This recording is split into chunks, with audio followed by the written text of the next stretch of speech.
Well, it might not have been the worst Daytona 500 I ever saw. And again, it might have been. Been coming out here a long time. Daytona International Speedway, Mike Mullen from MikeMullen.net. The Daytona 500, and Jimmie Johnson wins. Breaks a drought. He won in 2:06, and since then, hadn't even hardly finished. Won today, but the race, single file racing. 3 hours and 15 minutes of boring single file racing. I never thought I'd see it like that. Daytona, we talked to some drivers. One of the problems during speed weeks is the drivers have been told to be on their best behavior. NASCAR doesn't want to hear any bad mouthing about this car like they heard about the car tomorrow. Remember that when it debuted? That's all the drivers did was complain about how bad the car tomorrow was. Well, it was pretty bad. Well, this 213, it might become a great car, but right now it's not ready for prime time, at least not at Daytona. It was a terrible race. 3 hours and 15 minutes, 2 crashes. Kyle Busch blew an engine. That's not very good because Toyota had some problems last year with the reliability. Joe Gibbs guys. And Matt Kenseth, he was leading for a while, and then his transmission went out. More reliability issues in the Toyota camp. Toyota at one time, 1, 2, 3, 4, 5, 6, looked solid, and then the roof caved in. And down the stretch, Brian Keselowski, he'd been involved in an early crash, managed to get his car fixed, got back up in the hunt. Lucky break with the caution flags timing. He got the lead, had the outside line.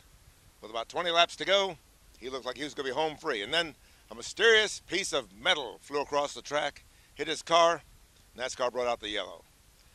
Probably a good move, even though it was just a little piece of metal. But what happened was, at that time, he was side by side with Jimmie Johnson. The two were battling again. You got to love those two guys. For the lead, Jimmie was ahead by a nose. I guess he was ahead by a nose. There's no line over there. You never know where these scoring lines are. But NASCAR ruled that Jimmie Johnson was in the lead, so on the restart, they put Jimmie Johnson with a lane choice. He took the high side. The high side was the only side that worked today in the Daytona 500. Keselowski had the inside line, and the inside line was going nowhere. All day it went nowhere. Nobody could make the inside line work. The high line was the right line. And Jimmie pulled away to win. I thought for sure that Greg Biffle and Danica Patrick, who drove a great race, they were right behind him at the white flag. I thought for sure they might be able to split him down the backstretch going into 3, something like that, and make something happen. No such luck. Nobody even tried to pass. Nobody even tried to pass. The Daytona 500. Jimmie wins going away, and Danica and Jeff faded, and Mark Martin and Dale Jr. came up second and third. And I'm thinking that a lot of these guys were still worried about that crash yesterday.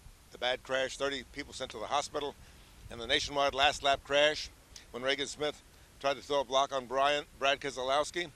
Car went into the grandstands. Kyle Larson's car ripped off the motor. Flaming motors in the grandstands and wheel assemblies, 200-pound wheel assemblies with brake rotors and all that up into the grandstands. 2 people in critical condition. I think they're okay now. We're still not getting good answers from anybody at the racetrack about who's injured and who's not. That's not supposed to happen.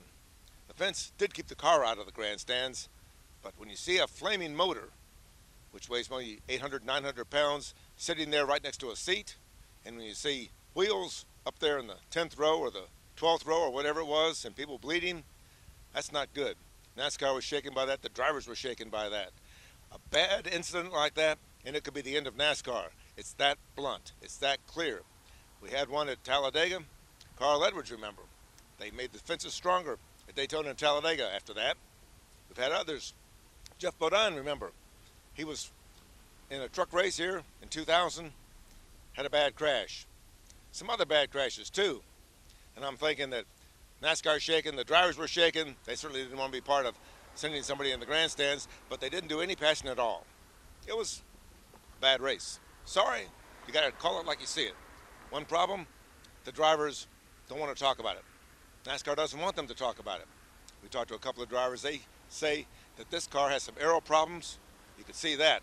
Carl Edwards, 5 crashes. Now you tell me, a guy that could have won the championship twice already, a guy who's who's famous for being really good and conservative and making the points count, crashes 5 times at a track like this, there's something wrong. This 212, this 213 car, it needs some tweaking. It might be fine at Phoenix and Las Vegas, the next 2 stops, but right now, it looks like it's not ready for prime time. But Jimmie Johnson, he's off to a start for championship number 6, winning the Daytona 500. And I'm telling you, It was a race to watch. Too bad it wasn't a race to watch. Mike Mullen for MikeMullen.net. Daytona Speedway, Jimmie Johnson winning the Daytona 500.